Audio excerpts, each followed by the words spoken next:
സംഗീതമേ അമരസല്ലാപമേ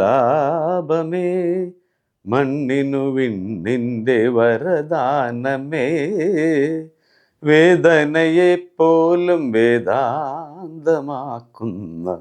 നാദാനുസന്ധാന കൈവല്യമേ സംഗീതമേ അമരസല്ലാപമേ എന്ന് യൂസഫ് അലി സാർ പാടിയ പോലെ സംഗീതം പ്രകൃതിയിൽ നിന്നും മനുഷ്യനിലേക്ക് പ്രകൃതി തന്ന ഒരു വലിയൊരു വരദാനം തന്നെയാണ്. സംഗീതത്തിൽ 7 സ്വരങ്ങൾ, ആ 7 സ്വരങ്ങൾ പ്രകൃതിയിലെ ചിഹ്നങ്ങളായിട്ടാണ് ഉപമിച്ചിട്ടുള്ളത്. ഒന്ന് മന്ത്രസ്ഥായിയിൽ കാറ്റ്, പഞ്ചമത്തിന് കുയിൽ, പിന്നെ കൂടുതൽ പോകുമ്പോൾ അതിൽ ആ ഗജം എല്ലാവരും വരുന്നുണ്ട്.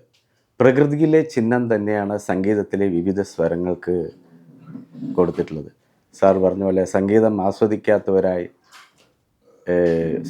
ആസ്വദിക്കാത്ത മനുഷ്യർ വളരെ ചുരുക്കമാണ്. അവർക്ക് സംഗീതം അറിയണമെന്നില്ല. ആസ്വാദനത്തിന് കാലഭേദ ഇതിൽ ശിശുർവേദ് കി പശുർവേദ് കി വേദ് കി ഗാനരസം എന്ന് പറഞ്ഞ പോലെ ശിശു ആസ്വദിക്കുന്നു, പശു ആസ്വദിക്കുന്നു, പാമ്പ് ആസ്വദിക്കുന്നു. എല്ലാ മൃഗങ്ങളും മനുഷ്യരും സംഗീതം എന്നാൽ അത് ആസ്വാദനം തന്നെയാണ്. അപ്പോൾ ഈ ലോക സംഗീത ദിനത്തിൽ ഇത് മാനവരാശിയെ ഒന്നിപ്പിക്കട്ടെ. പിന്നെ സംഗീതത്തിൻ്റെ വകഭേദങ്ങളെക്കുറിച്ച് പറഞ്ഞാൽ അതിൽ പാശ്ചാത്യ സംഗീതം, പൗരസ്ത്യ സംഗീതം, ഇഷ്ടംപോലെ വകഭേദമുണ്ട്. അതിൻ്റെ ഉള്ളിലേക്ക് ഞാനിപ്പോൾ കിടക്കുന്നില്ല. പാലക്കാടിൻ്റെ സംഗീത പൈതൃകത്തെ നമുക്ക് പറയുകയാണെങ്കിൽ നമ്മുടെ മഹത്തായ പല കർണാടക സംഗീതത്തിലെ ചെമ്പൈ വൈദ്യനാഥ ഭാഗവതർ, പിന്നെ തൊണ്ടുകുളം അനന്തരാമ ഭാഗവതർ, പിന്നെ കിങ്ങായ പാലക്കാട് മണി അയ്യർ, ഇവരൊക്കെ പാലക്കാടൻ സംഗീതത്തിന്, അതായത് കർണാടക സംഗീതത്തിലെ പാലക്കാട് ജില്ലയിൽ നിന്നുള്ളൊരു ഒരു പ്രതീകങ്ങൾ എന്ന നിലയ്ക്ക് ഞാൻ അവരെയും ഓർക്കുന്നു.